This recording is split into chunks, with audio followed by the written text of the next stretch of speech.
If you've spotted a tear or crack in your leather car seat, don't worry.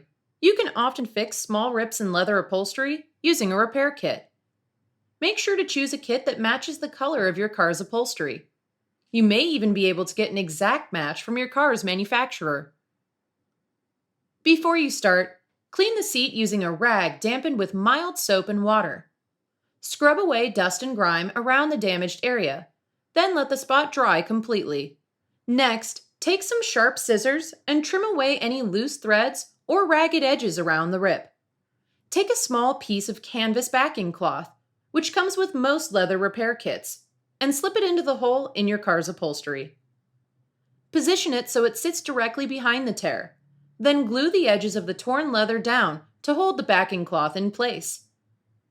Once the glue is dry, use a palette knife to spread layers of leather filler over the part of the backing cloth that's visible through the tear. Keep layering on the filler until it's built up slightly above the surface of the leather and overlapping the edges of the tear. Allow the filler to dry completely. Then sand the top layer down with fine grit sandpaper until it's even with the surface of the leather.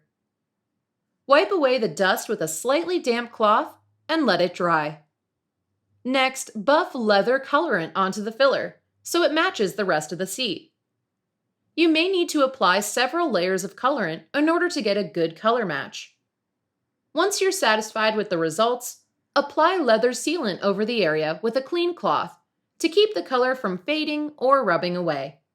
Make sure the sealant is completely dry before using the seat. If you're looking for a quicker solution, you can always patch the tear by gluing a leather patch over it, or disguise wear and tear with a bit of liquid leather, which is a type of filler that matches the natural look of leather. For large tears or other severe damage, your best bet is to take your car to an upholstery expert.